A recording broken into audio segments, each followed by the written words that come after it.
नमस्कार दोस्तों, आप सभी का स्वागत है हमारे चैनल मिथोलॉजी फैक्ट्स पर। तो आज का ये वीडियो हमारे पिछले वीडियो का पार्ट 2 होने वाला है।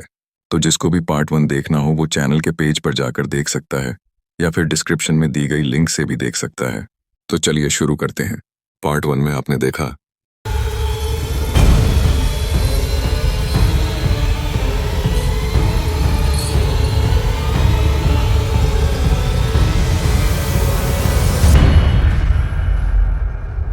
कहानी यहाँ खत्म नहीं होती।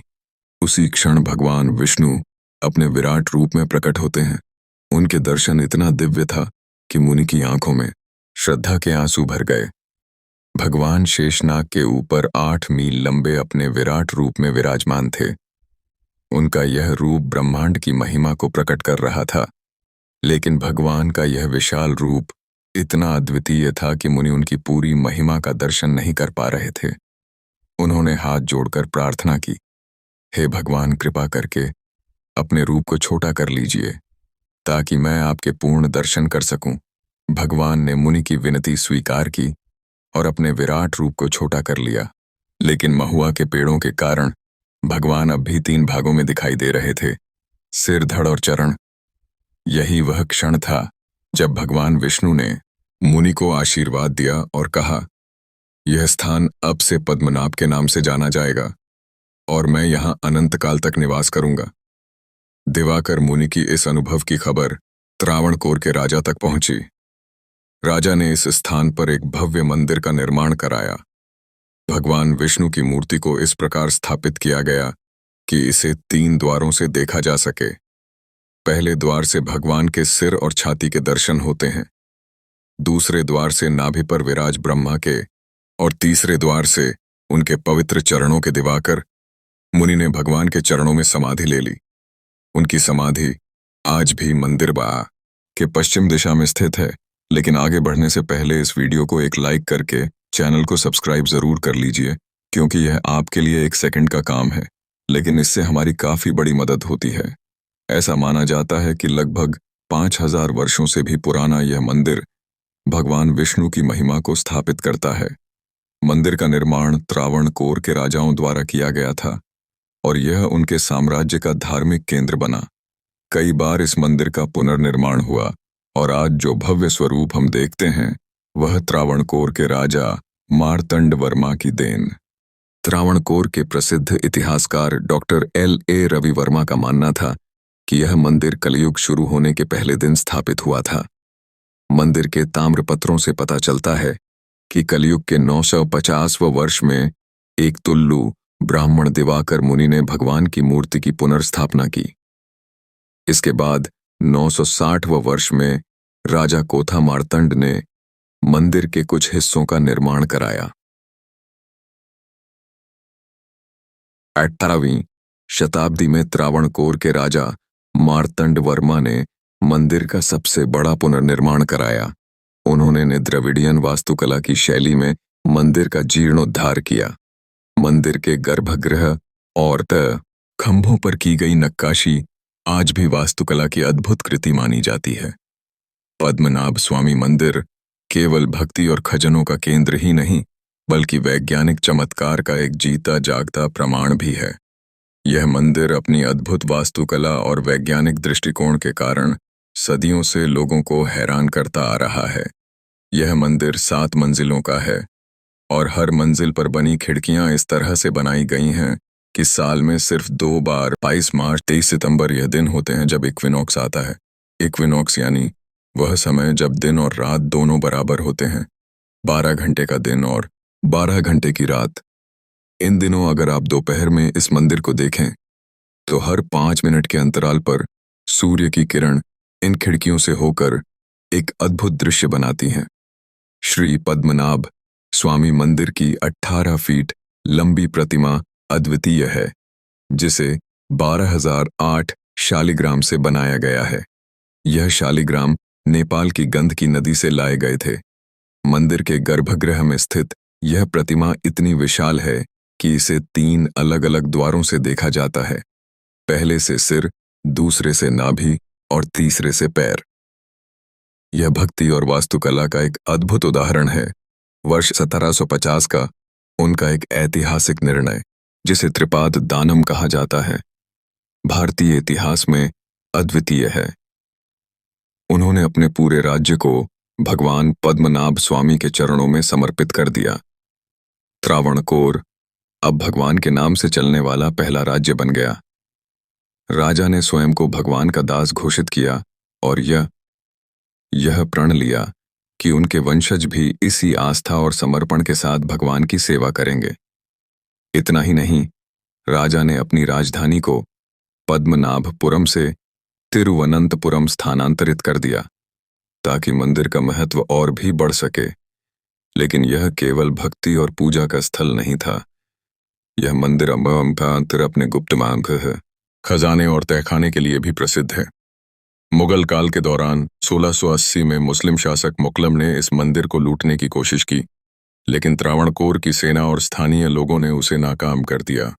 इसी तरह 1743 जब डच ईस्ट इंडिया कंपनी ने त्रावणकोर पर हमला किया, जिसे इतिहास में कोलाचेल की लड़ाई के नाम से जाना जाता है, राजा मार्तंड वर्मा की सेना छोटी थी, लेकिन उन्होंने डचों को हराकर इतिहास रच दिया और विजय का श्रेय राजा ने भगवान पद्मनाभ स्वामी को दिया। युद्ध के बाद राजा ने अपनी सारी संपत्ति इस मंदिर को दान कर दी। खजाना बढ़ने लगा और इसी समय मंदिर के प्रसिद्ध तिजोरिया का निर्माण किया गया। 1947 में भारत की आजादी के बाद त्रावणकोर का विलय भारतीय गणराज्य में हुआ, लेकिन त्रावणकोर के अंतिम शासक चित्रा तिरुनल बलराम वर्मा ने यह सुनिश्चित किया कि मंदिर का संरक्षण राज परिवार के अधीन ही रहे। आज यह मंदिर त्रावणकोर राज परिवार के ट्रस्ट के अधीन है। वर्ष 2020 में सुप्रीम कोर्ट ने इस परंपरा को बरकरार रखते हुए फैसला सुनाया कि मंदिर की देखभाल और संरक्षण राज परिवार के पास ही रहेगा। यह निर्णय यह सुनिश्चित करता है कि इस मंदिर की धार्मिक मान्यताएं और परंपराएं पीढ़ियों तक संरक्षित रहे। तो यह था पद्मनाभ स्वामी मंदिर का गौरवशाली इतिहास और खजाने की रोमांचक कहानी। लेकिन अब बात करते हैं उस तहखाना बी की, जिसने सदियों से लोगों के मन में रहस्य और उत्सुकता पैदा कर रखी है। पद्मनाभ स्वामी मंदिर की सबसे बड़ी खासियत है इसकी 6 तिजोरियां, जिन्हें ABC, DE और F नामों से जाना जाता है। सदियों से इन तिजोरियां में बहुमूल्य खजाने छुपे हुए थे, जिन्हें किसी ने छुआ तक नहीं था। साल 2011 सुप्रीम कोर्ट के आदेश पर इन तिजोरियां का सर्वेक्षण शुरू हुआ।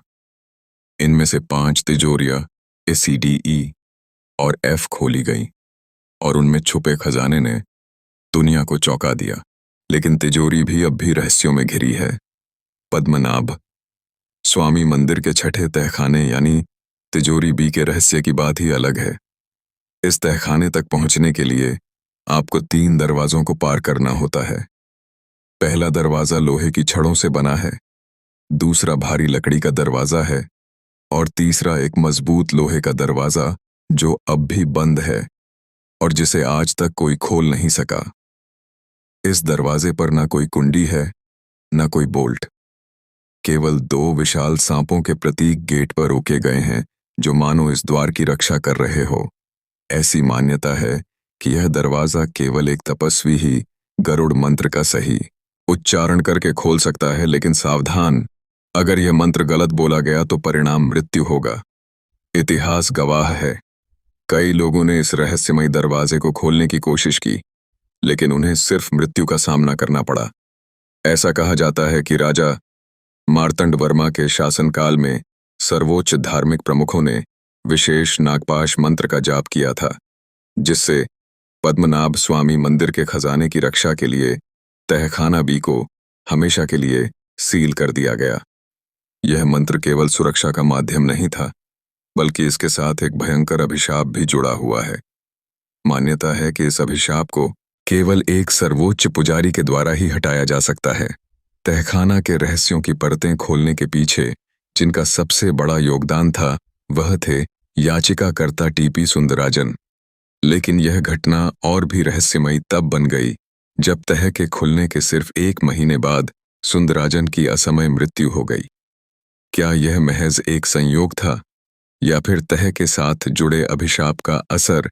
यह प्रश्न आज भी अनुत्तरित है और तहखाना के रहस्य को और गहरा बना देता है। एमिली गिलक्रिस्ट हैच की प्रसिद्ध पुस्तक Travancore guide book for visitor में एक चौंकाने वाला जिक्र मिलता है।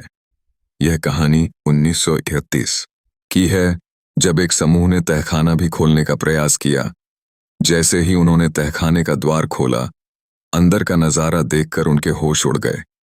तहखाना कोराओं के आतंक से भरा हुआ था। सांप इतने खतरनाक और आक्रामक थे कि उन लोगों को अपनी जान बचाने के लिए वहां से भागना पड़ा। इस किताब में 1908 के एक और असफल प्रयास का उल्लेख है, जिसमें भी ऐसी ही स्थिति का सामना करना पड़ा था। सवाल यह है, क्या यह कोबरा तहखाने की प्राकृतिक रक्षा है या फिर यह किसी अलौकिक शक्ति का संकेत है जो इन खजानों को छूने नहीं देती? कहते हैं कि लगभग 136 साल पहले तिरुवनंतपुरम में अकाल के हालात पैदा हो गए थे। ऐसी विकट स्थिति में मंदिर के कर्मचारियों ने छठे तहखाने को खोलने की कोशिश की, लेकिन उनकी यह कोशिश बेहद भारी पड़ी। अचानक मंदिर के भीतर से तेज रफ्तार और शोर के साथ पानी भरने की आवाजें आने लगीं। घबराकर उन्होंने तुरंत दरवाजे को बंद कर दिया। स्थानीय लोगों का मानना है कि यह छठा तहखाना सीधे अरब सागर से जुड़ा है। यदि कोई खजाने को हासिल करने के लिए छठ दरवाजा तोड़ने की कोशिश करता है, तो भीतर का पानी पूरे खजाने को बहा ले जाएगा और तब सब कुछ बर्बाद हो जाएगा। क्या यह एक सच्चाई है या महज एक किंवदंती? यह रहस्य आज भी अनसुलझा है। क्या आप जानते हैं, तहखाना बी, जिसे आज तक सबसे रहस्यमय और पवित्र माना जाता है, 7 बार खोला जा चुका है। पूर्व सीएजी विनोद राय, जिन्हें सुप्रीम कोर्ट ने मंदिर का ऑडिट करने का अधिकार दिया था, उनके द्वारा साझा किए गए रिकॉर्ड बताते हैं कि यह तहखाना हाल के दशकों में 7 बार खोला गया। 1990 में 2 बार और 2002 में 5 बार। हाँ, यह वही तहखाना है जिसे शाही परिवार मंदिर की पवित्रता बनाए रखने के लिए बंद रखना चाहता था, और अब यह भी साफ हुआ है कि इसकी निगरानी कोबरा नहीं करते और ना ही इसे खोलने से कोई प्रलय आएगा। ऐसा प्रतीत होता है कि इस तहखाने के आसपास फैली कई कहानियां सिर्फ मिथक हैं। अभी ऐसी चर्चाएं हो रही हैं कि तहखाना बी को भगवान विष्णु के 10वें अवतार कल्क के लिए बंद रखा गया है। कहा जाता है कि जब समय आएगा तो भगवान कल्कि स्वयं इस दरवाजे को खोलेंगे। इसमें प्राचीन काल के अत्याधुनिक हथियार और यंत्र होने की संभावना जताई जा रही है।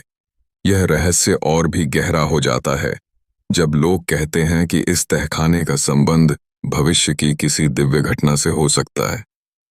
तो दोस्तों, आपको क्या लगता है, क्या तहखाना बी का भगवान कल्कि के साथ कोई वाम थे संबंध हो सकता है? अपनी राय तर्क के साथ हमें कमेंट में जरूर लिखें। तो दोस्तों, यह था पद्मनाभ स्वामी मंदिर का इतिहास और उसके खजाने का अद्भुत रहस्य। अगर आपको हमारी यह डॉक्यूमेंट्री पसंद आई हो तो लाइक करना ना भूलें। हमें कमेंट करके ज़रूर बताएं कि यह वीडियो आपको कैसा लगा। और हाँ, अगर आप किसी खास विषय पर डॉक्यूमेंट्री देखना चाहते हैं तो अपना सुझाव कमेंट सेक्शन में लिखें। आपकी राय हमारे लिए बहुत महत्वपूर्ण है।